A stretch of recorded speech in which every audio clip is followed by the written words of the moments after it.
Jesus, nosso coração se alegra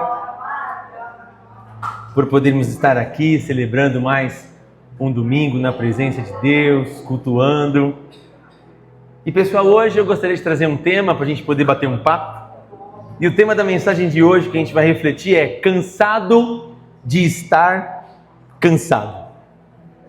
Cansado de estar cansado, parece, mastiga aí com os dentinhos do cérebro. Cansado de estar cansado, porque às vezes nós estamos cansados, e esse cansaço que eu e você tem, a gente precisa discernir que tipo de cansaço é esse. O discernimento vem do pensamento e da clareza da origem desse meu cansaço que me acometeu. E por que eu e você temos que saber a origem do nosso cansaço? Porque quando nós sabemos da origem do nosso cansaço, nós conseguimos identificar a origem e saber qual arma utilizar. Exemplo, imagine que nós vamos lutar contra um elefante, um mamute, ali, enorme, toneladas e toneladas. E quando a gente vai lutar contra esse elefante, nós sabemos que humanamente falando é impossível ganharmos. Não tem como a gente vencer o elefante pelo porte físico, pela estrutura muscular, pelo tamanho. A gente não tem como. Só que daí a gente tem ao nosso lado 3 armas disponíveis para que a gente possa lutar contra esse mamute, contra esse elefante. Arma de número 1 que a gente vai poder ter. A gente vai ter uma granada. Arma de número 2, um revólver. Arma de número 3, um inseticida, mata inseto. Ou seja, eu identifico ali a minha luta, a origem de quem eu estou lutando. Arma de número 1, 2 ou 3 você usaria granada, um revólver ou um inseticida, mata inseto? Granada, porque a granada, o revólver não ia matar, porque o elefante é muito maior. A granada explode. Uma bazuca, vamos colocar. Pelo tamanho, pelo porte, ou seja, eu identifiquei qual é o meu inimigo e vou usar a arma correta para combatê-lo. Ou seja, se eu pego inseticida contra o elefante, me daria bem? Não acontecer nada. Dependendo só um revólver com calibre baixo, me daria bem? Não. Mas com a granada ou uma bazuca, sim, me daria bem. Só que daí a gente vai então, identificou o inimigo, colocamos aqui a arma em nossas mãos e atiramos com aquela bazuca. Derrotamos o nosso inimigo que veio contra a gente. Muitas vezes, se não tomamos cuidado, o que a gente faz? Coloca fé na arma que nós utilizamos. Então essa bazuca é muito boa. Essa bazuca aqui, faz eu derrotar elefantes. Ótimo. Então o inimigo que se levantou na segunda-feira, que era um elefante, nós tivemos bom êxito. Por quê? Porque nós conseguimos discernir. Só que daí a gente tem que sempre discernir qual é o nosso inimigo, porque senão a gente bota fé na arma. Botando fé na arma, levanta um outro inimigo, um outro leão para matar na terça. Aí na terça-feira você fala, vou continuar usando a bazuca. Só que dessa vez o inimigo não é um elefante. O inimigo, ele é um Aedes aegypti. É um mosquito. Vai adiantar porventura a granada? Vai adiantar a bazuca? Não, mas a bazuca é muito boa, não vai adiantar nada. Vai lá o mosquitinho tranquilo, picou, dengou, morreu. Ou seja, não adiantou nada a arma com grande poder. Por quê? O que faz a diferença numa guerra é eu discernir com quem eu estou lutando. É eu ter o discernimento do meu inimigo para poder usar as armas corretas, porque a arma correta vai me levar a ter efetividade na batalha a qual eu e você estamos enfrentando. E quando a gente fala cansado de estar cansado, que vai ser a nossa reflexão de hoje, a gente pensa qual que é a origem do meu cansaço. Porque às vezes tem pessoas que estão cansadas, dormem 12 horas por dia, acordam outro dia e falam o quê? Nossa, estou cansado. Mas porque o cansaço não teve origem do cunho físico? Não. Às vezes pode ser um cansaço espiritual. Às vezes pode ser um cansaço da alma. E é muito importante nós discernirmos qual que é o nosso cansaço. Por quê, pastor? Isso é importante, porque quando a gente identifica a origem do nosso cansaço, conseguimos combater de uma maneira certa, porque se não combatermos, ficaremos exaustos. E a exaustão vai fazer a gente parar, mesmo que fazendo a vontade de Deus. Eu gostaria de usar como texto base para a nossa reflexão de hoje, o Antigo Testamento, o livro de 1 Reis, capítulo de número 19. 1 Reis, capítulo de número 19, versículo 1 até o versículo de número 18. Assim como o Wallace trabalhou um pouco mais essa ideia de Elias no Carmelo, no capítulo 18, tem o pós, que é o capítulo 19, o que acontece com Elias depois desse grande feito no Monte Carmelo. Então os irmãos que encontraram, digam glórias a Deus. Aqueles que não, misericórdia, Senhor, e a gente espera um pouquinho mais. Quem não tiver Bíblia, pega uma carona com um crente aí do seu lado, para que possa ler a palavra de Deus. Vai aparecer também aqui no telão. Reis, primeiro, capítulo 19, versículo 1 até o versículo de número 18. Diz assim o subtítulo da palavra: a fuga de Elias para Horebe. Verso 1 do capítulo 19. Ora, Acabe contou a Jezabel tudo o que Elias tinha feito e como havia matado todos aqueles profetas à espada. Por isso, Jezabel mandou um mensageiro a Elias para dizer-lhe: que os deuses me castiguem com todo rigor, se amanhã, nesta hora, eu não fizer com a sua vida o que você fez com as deles. Elias teve medo e fugiu para salvar a vida. Em Berseba de Judá, ele deixou seu servo e entrou no deserto caminhando um dia. Chegou a um pé de giesta, sentou-se debaixo dele e orou, pedindo a morte. Já tive o bastante, Senhor. Tira a minha vida. Não sou melhor do que os meus antepassados. Depois se deitou debaixo da árvore e dormiu. De repente, um anjo do Senhor tocou nele e disse: levante-se e coma. Elias olhou ao redor e ali junto à sua cabeça havia um pão assado sobre as brasas quentes e um jarro de água. Ele comeu, bebeu e deitou-se de novo. O anjo do Senhor voltou, tocou nele e disse: levante-se e coma, pois a sua viagem será muito longa.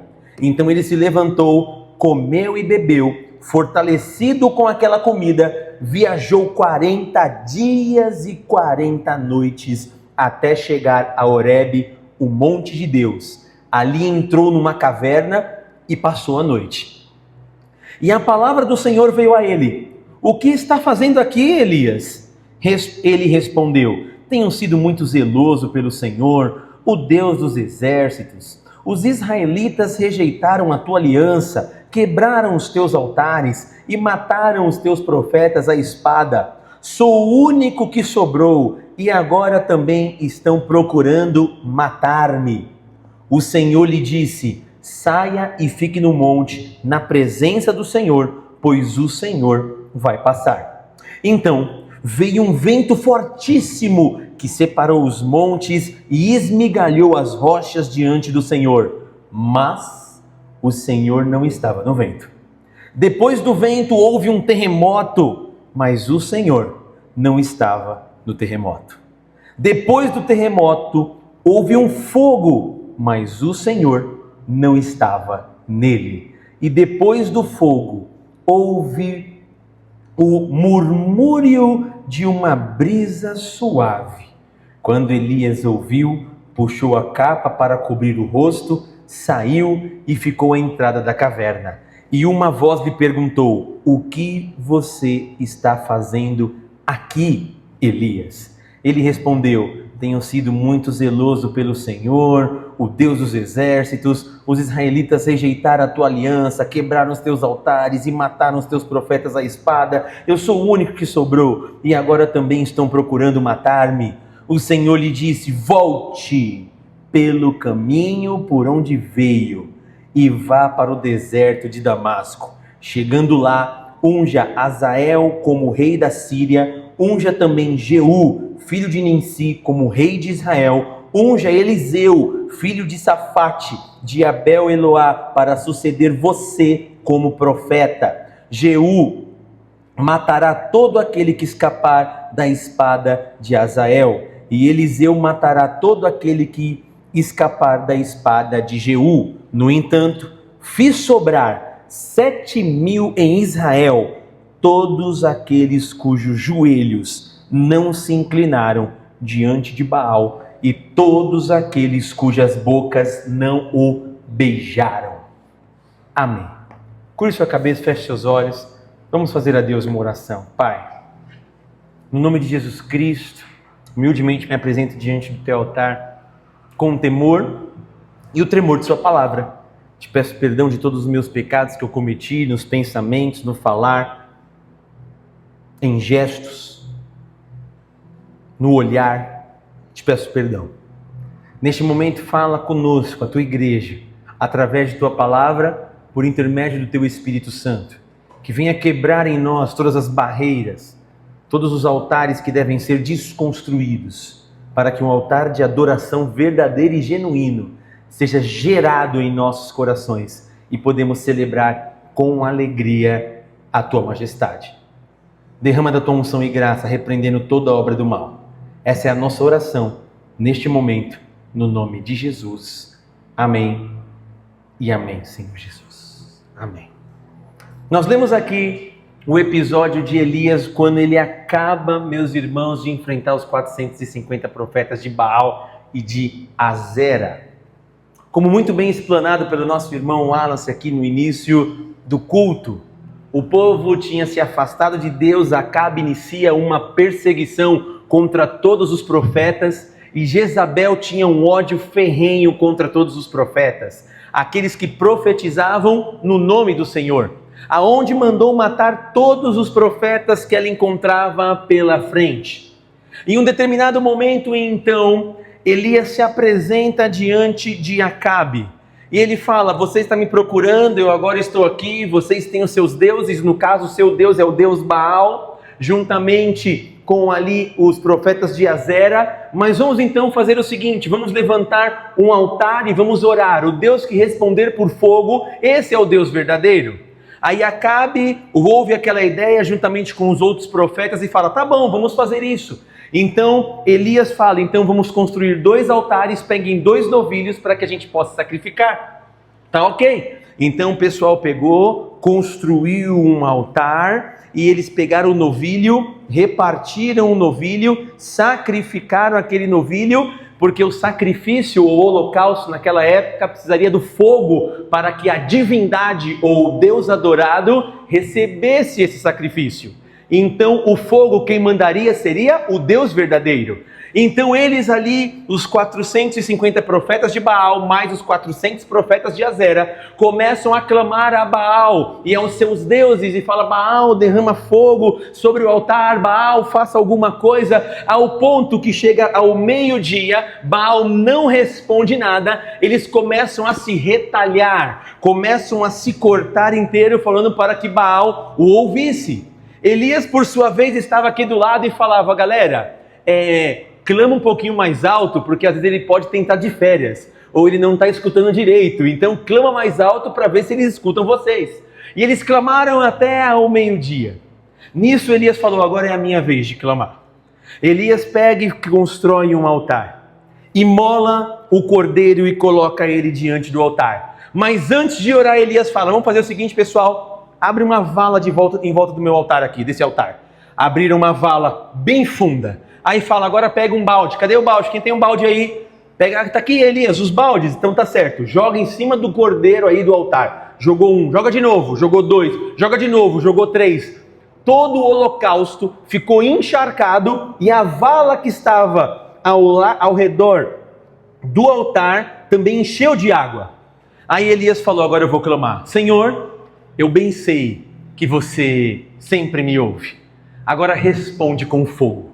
Uma oração simples, Uma oração que não durou 1 minuto, e nessa oração a Bíblia diz que os céus se abrem, vem um fogo do céu, consome todo o altar, ou seja, o sacrifício foi consumido, as pedras foram consumidas e o fogo lambeu toda a água.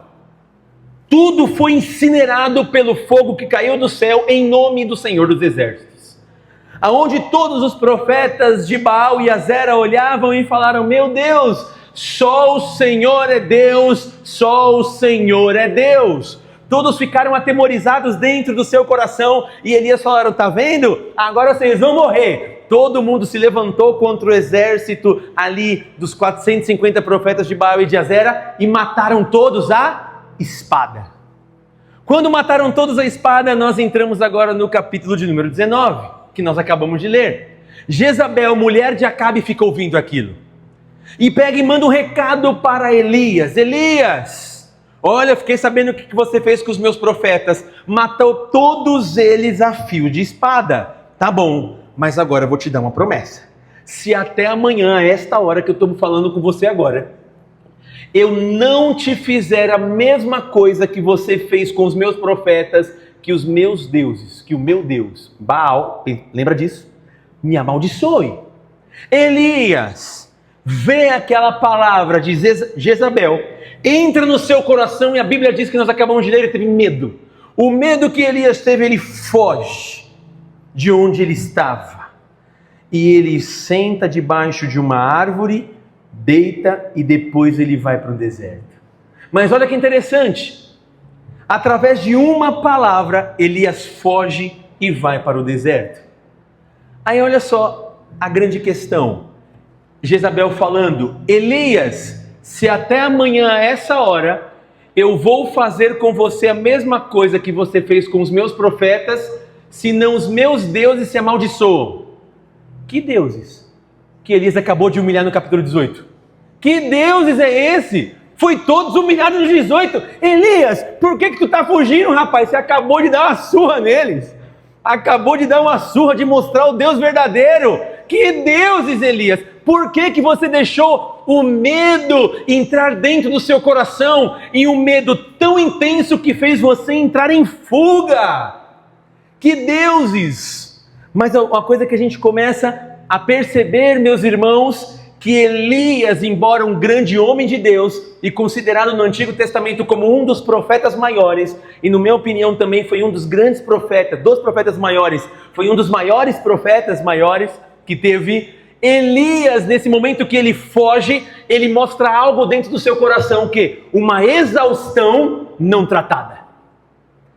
E aquela palavra foi o gatilho para a exaustão espiritual dele, para a exaustão emocional dele e para a exaustão física dele. Ou seja, coisas mal resolvidas dentro do meu coração, através de uma palavra, foi o gatilho, mesmo eu sendo homem de Deus, mesmo eu sendo o profeta maior, mesmo eu ser aquele que unge reis, que eu falo e as coisas acontecem, que eu oro, derrama fogo dos céus, que eu falo que não vai ter chuva e não tem chuva, que eu falo no nome do Senhor que vai ter chuva e vai ter chuva. Este grande homem de Deus, quando recebe uma palavra simples, vou te matar, mas ele teve medo de uma mulher, mas não teve medo de 850 homens.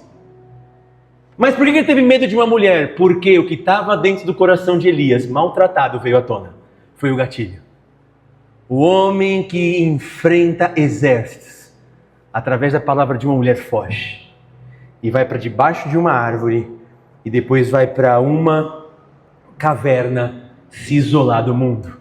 A exaustão de Elias é tão grande, que o homem de Deus ora falando o seguinte: Deus, para mim chega. Por que, Elias, está acontecendo? Para mim chega. Estou sozinho, sou inútil, não tem mais jeito para mim. Embora sendo o teu servo, embora te servindo com alegria, para mim chega. Não sou melhor do que os meus pais, comparação. Não sou melhor do que os meus pais, não sou melhor do que os meus antepassados. Pode me tirar a vida. Imagine um homem de Deus que ora e faz milagres extraordinários no nome do Senhor, ora pedindo: quero morrer. Quero morrer. Eu não quero mais viver. Eu não quero que a minha vida tenha continuidade. Eu não quero que a minha vida tenha continuidade. Mas por quê? Porque eu perdi o propósito. Eu não vejo mais luz no fim do túnel. O medo inundou a minha alma e o meu ser, aonde eu fui afogado pelos meus sentimentos e não consigo enxergar com clareza. Por que eu não consigo enxergar com clareza? Porque eu estou exausto. Porque eu estou cansado. Estou cansado de estar cansado. Sou servo de Deus, mas estou cansado. Eu leio a Bíblia, mas estou cansado. Eu oro, mas estou cansado. Eu venho na casa do Senhor para adorar em comunidade de fé, mas estou cansado. Esse cansaço parece contínuo nas nossas vidas, mas a gente aprende algumas lições que eu gostaria de comentar e refletir com os irmãos. Primeiro lugar que a gente aprende, pessoal, primeiro lugar, quando o cansaço vira fuga. Se a gente não conseguir discernir o nosso cansaço, a origem do nosso cansaço, o cansaço vira uma fuga. E o cansaço virando uma fuga vai fazer a gente perder uma série de oportunidades. 1 Reis, capítulo 19, versículo de número 3, diz o seguinte, 1 Reis 19, verso 3, diz assim a palavra: Elias teve medo e fugiu para quê? Para salvar a sua vida. Em Berseba de Judá, ele deixou o teu servo. Aquela palavra gerou medo em Elias e fez ele fugir do seu chamado, da sua vocação, do seu propósito. Por quê? Porque eu estou cansado. E o cansaço, se a gente não consegue discernir, ele é um ladrão de possibilidades. Já falei muitas vezes isso aqui. Mas como assim, pastor? O cansaço, ele é um ladrão de possibilidades. Quer ver? Se eu estou tão cansado e não consigo discernir o meu cansaço, chego à noite na minha família, minha esposa fala: ô Renatão, vamos lá no shopping comigo, gostaria de jantar, comer uma coisinha diferente hoje? Ah, cá, hoje eu não vou não, porque eu perdi a oportunidade, o cansaço me roubou a oportunidade de plantar sementes boas no coração da minha esposa. Ah, meu filho fala: pai, vamos lá agora lá que vai ter um jogo de futebol tal, que a gente está disputando um campeonato. Ah, filho, o pai não vai não, porque o pai hoje está cansado. Perdi o tempo de qualidade com meu filho e gerar memórias afetivas no coração dele. Fui roubado pelo cansaço. Ah, vamos lá naquela vigília hoje à noite buscar a presença de Deus e ter um tempo.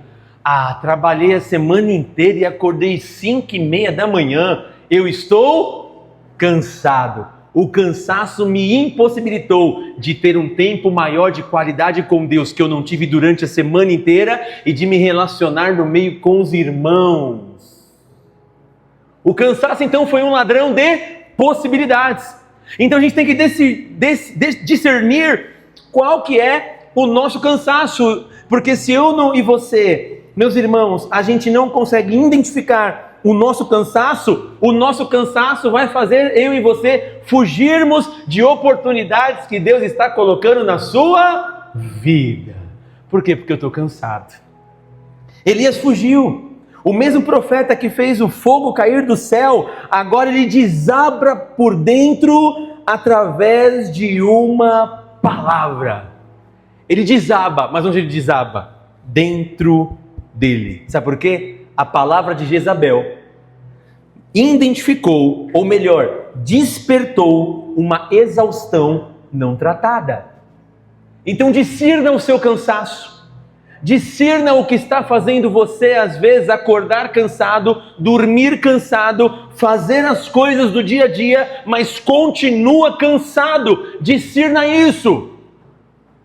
De onde é a origem do seu cansaço? É físico, então descanse. É espiritual, então vai buscar descanso em Deus. É emocional, leia as Escrituras para que as suas emoções sejam tratadas. Mas discirna o seu cansaço, porque a exaustão vai fazer você e eu fugirmos de responsabilidades. Ela vai fazer. O esgotamento físico e espiritual de Elias que ele estava passando fez ele não ter o discernimento, mas distorções da realidade. Ou seja, o cansaço e a exaustão no coração de Elias fez ele orar ao Senhor dizendo o seguinte: eu estou sozinho, eu sou inútil, eu não tenho mais propósito. Ou seja, o cansaço fez eu analisar a situação da minha volta e através dessa análise imprimir um diagnóstico errado da minha vida. Estou sozinho, não tem ninguém comigo, luto sozinho sempre, luto sozinha sempre, ninguém me ajuda, tudo é sobre mim, só eu que faço as coisas. Ou seja, isso é um sinal de cansaço. Nossa, tudo é sobre mim, tudo sou eu que tenho que resolver. Para! É porque você está cansado, é porque você está exausto e não está conseguindo que tem coisas além à sua volta. Mas porque o cansaço te impossibilitou de enxergar, na verdade, o que está à sua volta. E essa verdade é a realidade. Só que ele distorceu.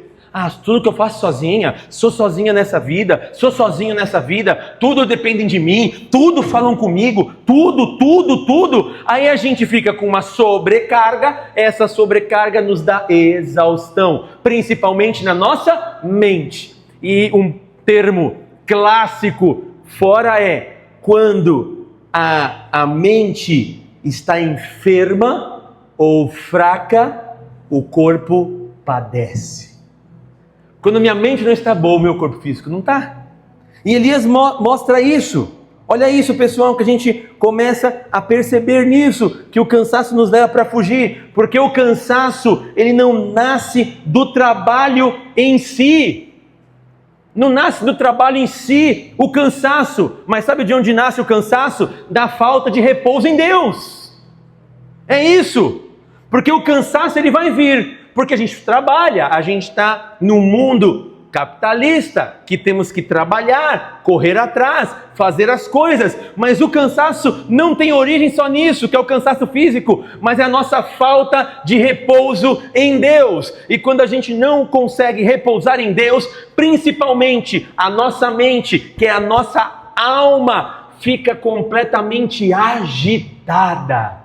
E quando a nossa alma fica tão agitada, olha que interessante, se você tiver um tempo de descanso, você se sente culpado.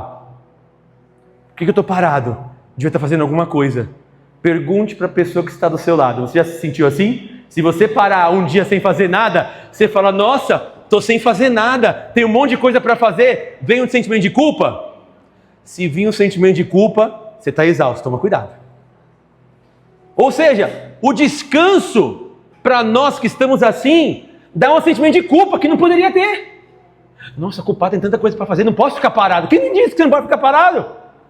Ou você para, ou Deus te para. Ou você para, ou Deus te para. Elias chegou num cansaço extremo, mesmo servindo ao Senhor e Reis, ao ponto de agora para mim já chega, eu vou ficar deprimido aqui na minha caverna, eu vou ficar deprimido aqui debaixo da minha árvore. Por quê? Ausência de repouso em Deus. Olha o que diz o texto em Eclesiastes capítulo 9, versículo de número 10. Eclesiastes 9, 10. Tudo o que vier às suas mãos para fazer, faça-o com toda a sua força, pois na sepultura para onde você vai, não há atividade, nem planejamento, não há conhecimento e nem sabedoria. Tudo o que você tiver que fazer, faça conforme a tua força, em outras traduções. Faça com toda a sua força. Ou seja, a sua força você tem um limite. Sabe o que a gente cansa? A gente faz além do limite. Você tem um limite para fazer. Eu tenho um limite para fazer. Você tem um limite para fazer as coisas. Só que a gente gosta achando que somos super-homens ou super-mulheres.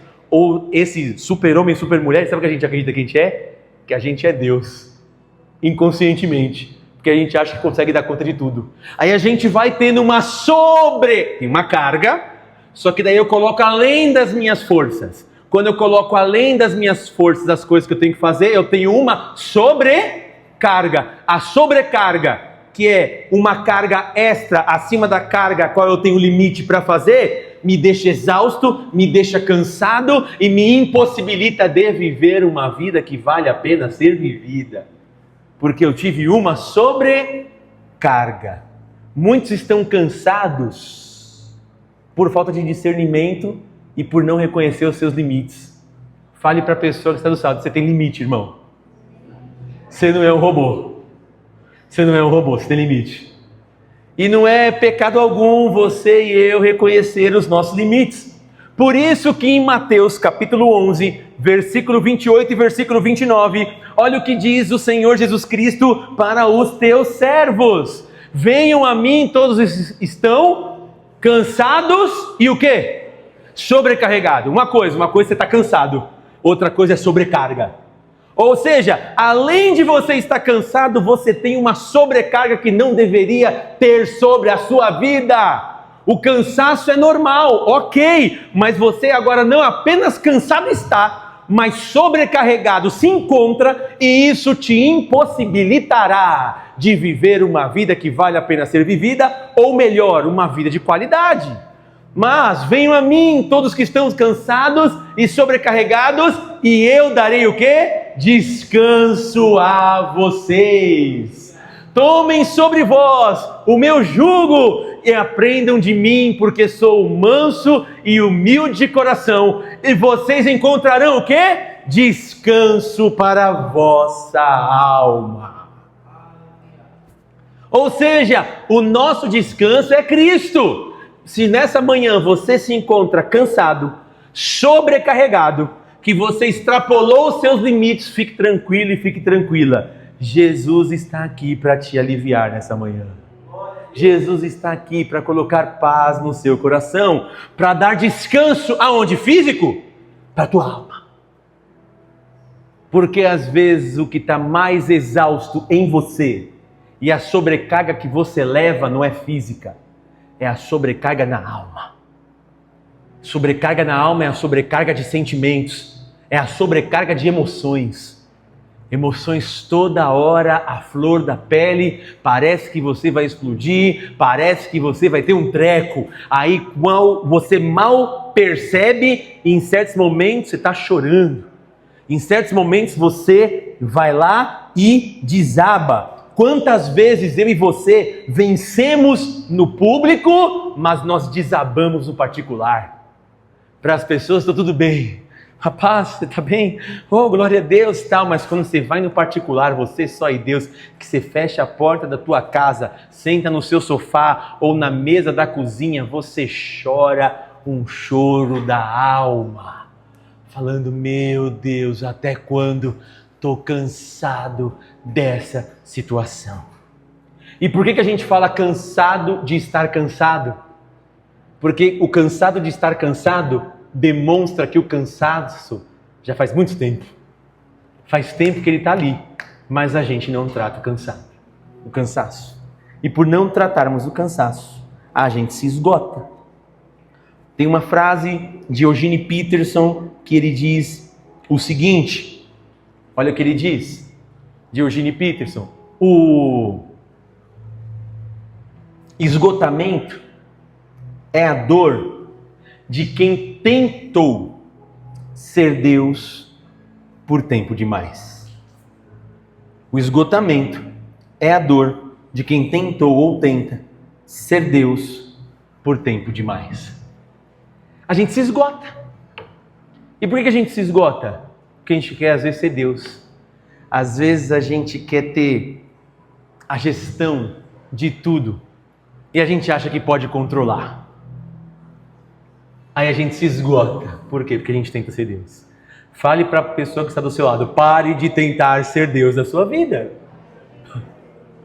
Pare de tentar ter o controle de tudo. Mas porque eu gosto, fica tranquilo, você vai ficar exausto.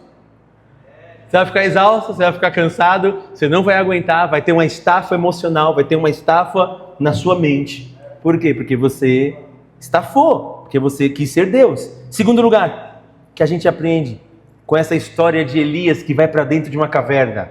Segundo lugar, Deus trata o cansado antes de tratar o chamado. Antes de Deus tratar o seu chamado, o propósito ao qual Ele colocou você e eu para cumprirmos, Ele vem tratar o cansaço da nossa alma. E como que Ele trata o cansaço da nossa alma? Primeiramente, 1 Reis, capítulo 19, versículo de número 8, diz assim o texto da palavra de Deus. 1 Reis 19, verso 8. Então ele se levantou, comeu e bebeu, fortalecido com aquela comida, viajou 40 dias e 40 noites até chegar a Horebe, o monte de Deus. Quando Deus vê Elias fugindo, olha que interessante, Elias fugindo para uma caverna primeiramente, e depois debaixo ali de uma árvore, Deus não dá um sermão dele na montanha. Vou repreender, sabe o que Deus fala? Está cansado, né, filho? Come, se alimenta, vem cá, eu vou te servir uma refeição. O que você precisa agora não é de um sermão, o que você precisa agora não é escutar um monte na sua orelha, o que você precisa é se alimentar e descansar, porque a sua viagem é longa. Olha que interessante, Elias recebe a palavra de Jezabel, foge da presença de Deus lá para o monte Horebe, começa a fugir, e na direção contrária. Ele cansa, Deus o chama, manda ele voltar? Não. Vou te dar mais força, vou te dar uma refeição. É como se Deus financiasse a fuga. Estou financiando a sua fuga. Você vai continuar indo na direção contrária, o texto diz. Ele continua indo. Mas por que Deus fez isso? Porque Deus não repreendeu na hora, porque Deus não falou, volta Elias, se arrepende, mudança de caminho. Não, porque sabia que Elias era homem de Deus, mas estava cansado. E o cansaço estava fazendo Elias não discernir as coisas corretamente. Deus pega e faz o quê? Eu vou te alimentar. O que você precisa é de pão, água e descanso nesse momento. Você não precisa agora orar. Você não precisa jejuar agora. Sabe o que você precisa? De umas férias. Você precisa de descanso. Você precisa de descanso. Você precisa ficar tranquilo. Você precisa parar um pouco. Porque seu ativismo de fazer a minha vontade ou as suas coisas está fazendo você se esgotar. E olha que detalhe, e olha que interessante, sem saber que estamos ficando esgotados.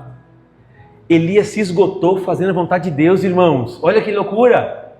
Eu fazendo a vontade de Deus, pregando o evangelho, louvando ao Senhor, servindo na casa dele com alegria, mas esgotado na alma.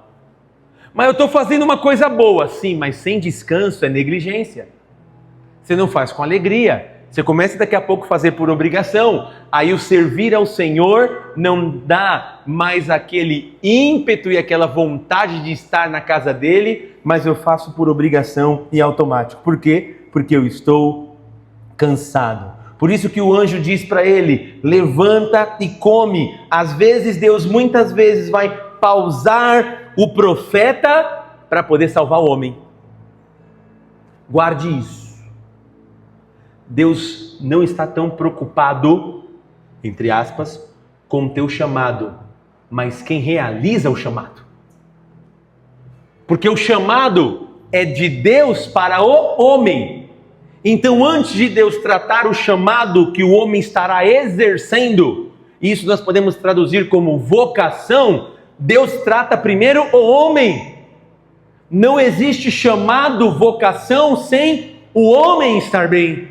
Então, antes de Deus tratar o chamado, o profeta, que é o ministério profético, Deus trata o homem Elias. Antes de Deus tratar o seu chamado, a sua vocação, Ele trata o seu coração primeiro. Porque depois que Ele tratar o seu coração, você conseguirá exercer chamado, vocação com excelência e com alegria no coração. Mesmo que às vezes você pode ficar cansado. mas você discerniu a origem do seu cansaço. Isaías 40, versículo 29 a 31, diz assim a palavra de Deus: Ele fortalece o cansado e dá grande vigor ao que está sem forças. Até os jovens se cansam e ficam o quê? Exaustos, e os moços certamente tropeçam. Mas aqueles que esperam no Senhor renovam as suas forças, voam alto como as águias, correm e não ficam exaustos, andam e não se cansam. O meu e o seu descanso é em Deus, irmãos. É Ele que dá descanso e repouso para a nossa alma abatida, exausta e esgotada. É Ele que faz isso. John Stott tem uma frase muito interessante que ele diz assim, John Stott: a graça primeiro nos alimenta, depois nos envia. Primeiro a graça de Deus nos alimenta, nos deixa forte, depois nos envia. Então a gente começa a perceber que nós devemos, e não só devemos, mas nós devemos permitir sermos alimentados por Deus. Deus quer nos alimentar, Deus quer dar descanso para a gente, porque às vezes quando a gente entra na caverna, sabe o que é? Quando a gente está numa caverna, ou está triste e exausto, é apenas o reflexo de uma alma exausta.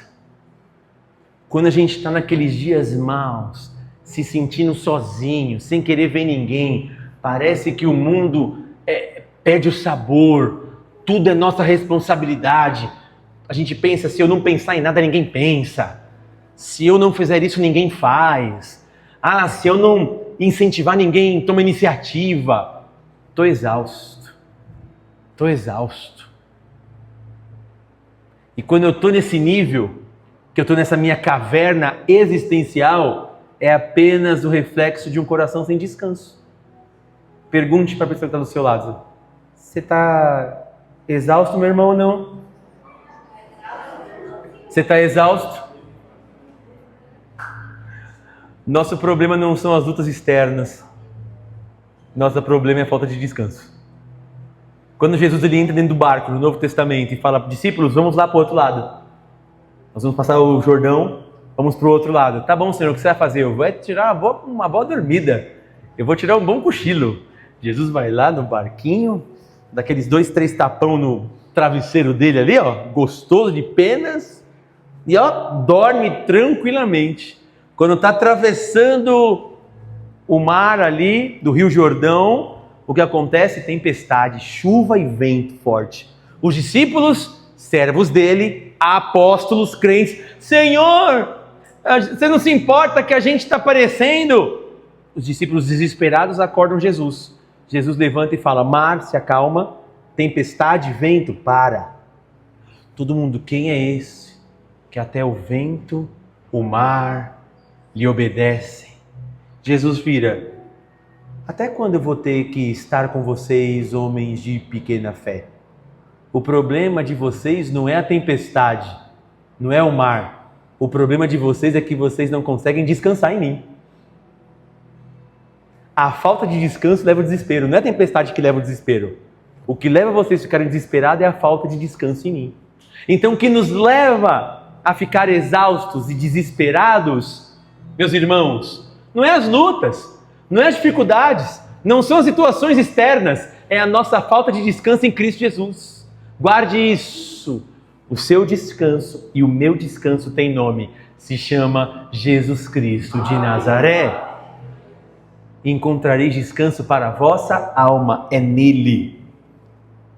Terceira coisa que a gente aprende: o silêncio de Deus cura. O silêncio de Deus cura. 1 Reis 19, versículo 12. Depois do terremoto, houve um fogo, mas o Senhor não estava nele. Depois do fogo, houve um murmúrio de uma brisa suave. Elias está dentro da caverna. Passa terremoto, Deus não está. Passa fogo, Deus não está. Passa grandes tempestades, Deus não está. E no murmúrio de uma brisa suave, Deus está. O murmúrio é silencioso. Silencioso.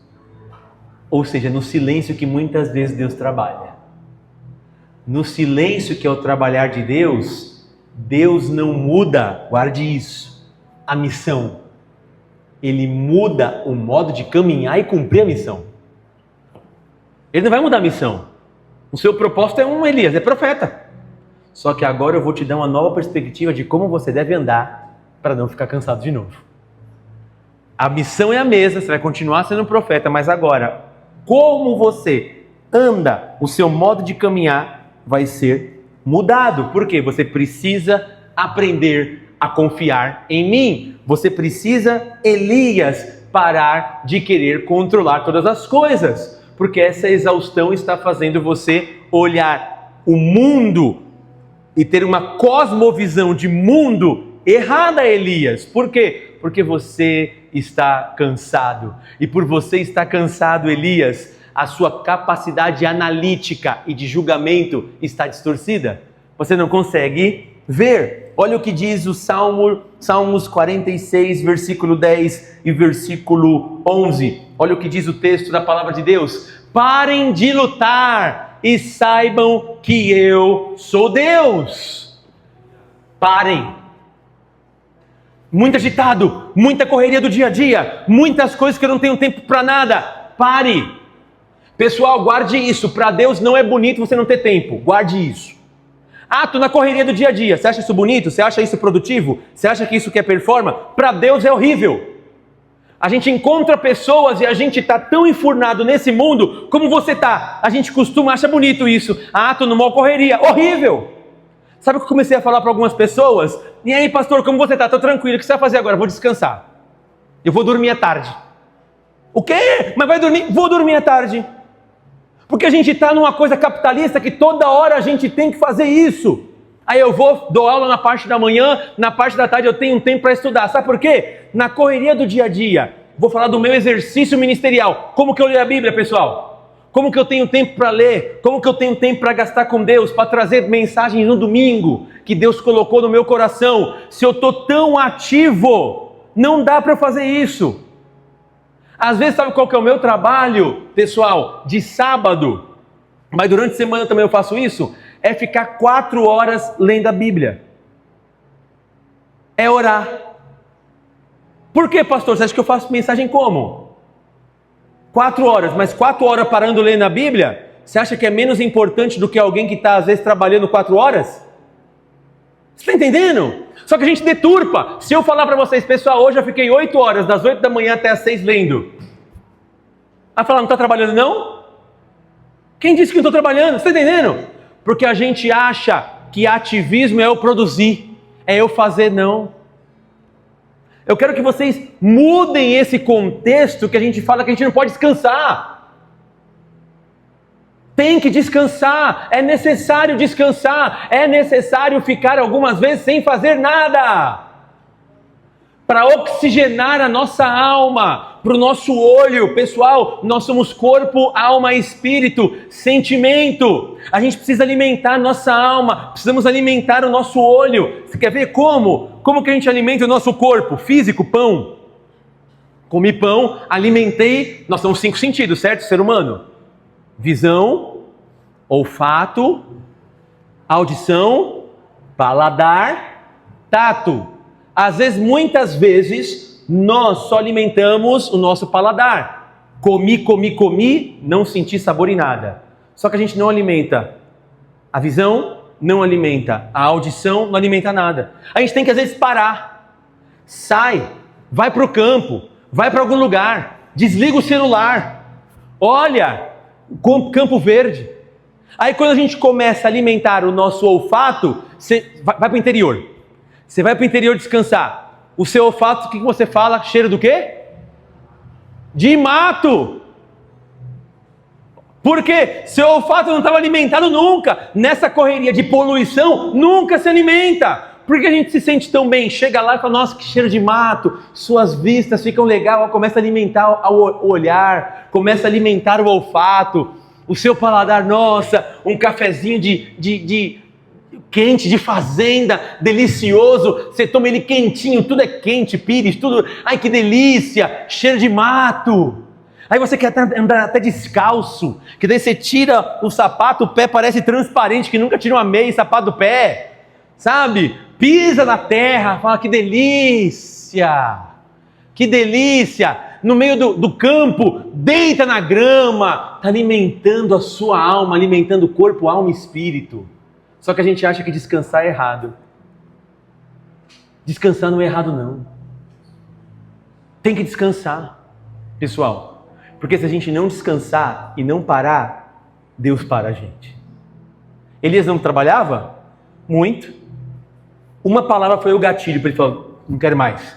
Sou inútil, estou sozinho, não sou melhor que meus pais, quero parar.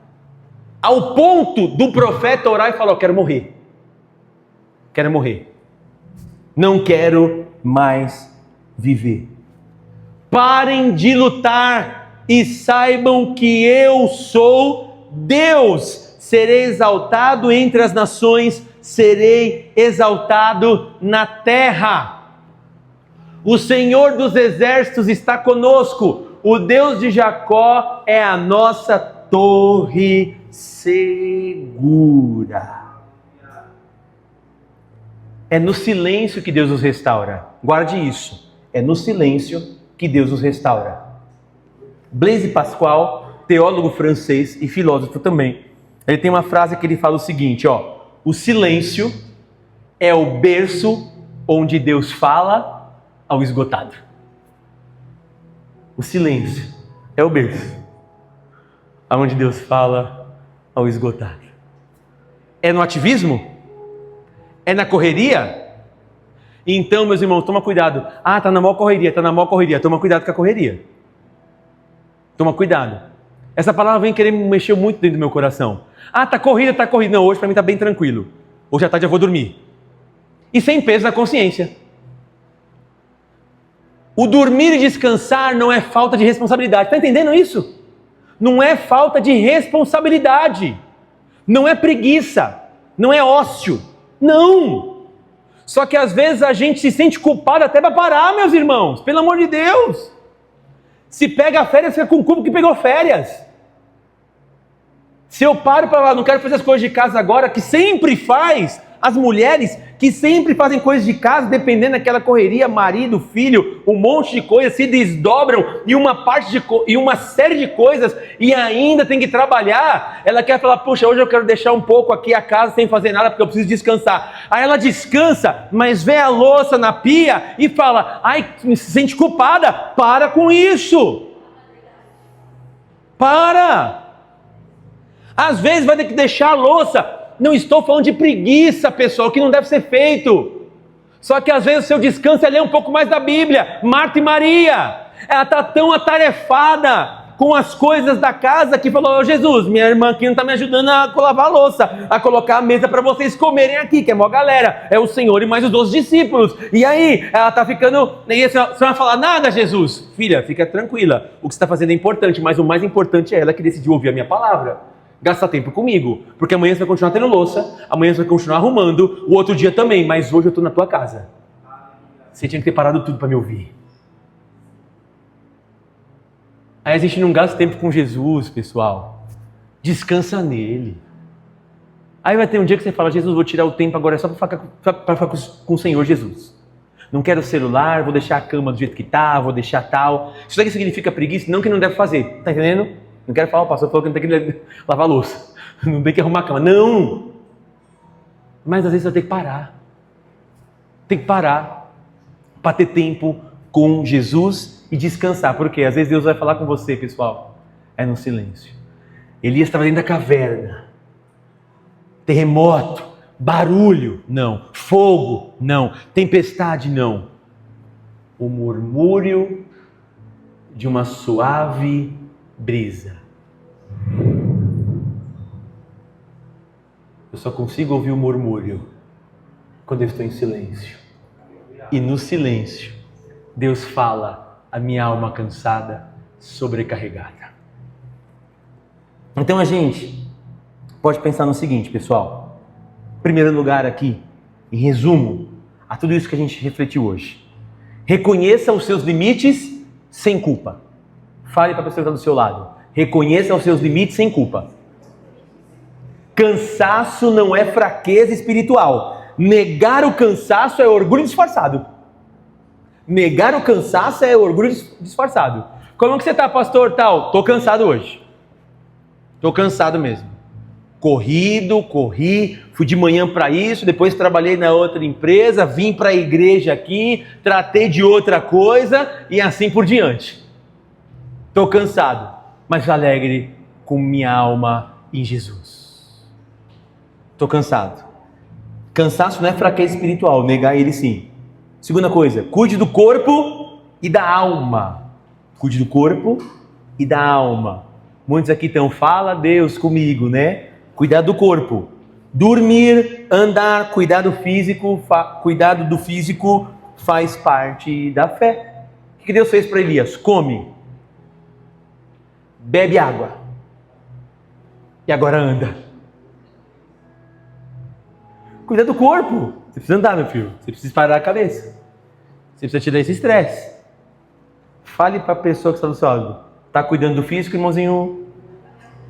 Da comida? Por que você não faz a dieta de Elias? Só água.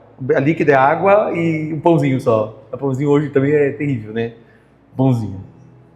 E uma outra coisa que a gente aprende. Redescubra o silêncio. Redescubra o silêncio. Tire o ativismo. Redescubra o silêncio. Por quê? Sem silêncio não há escuta. E sem escuta não há direção. Sem silêncio não há escuta. E se eu não escuto, não consigo ver a direção correta.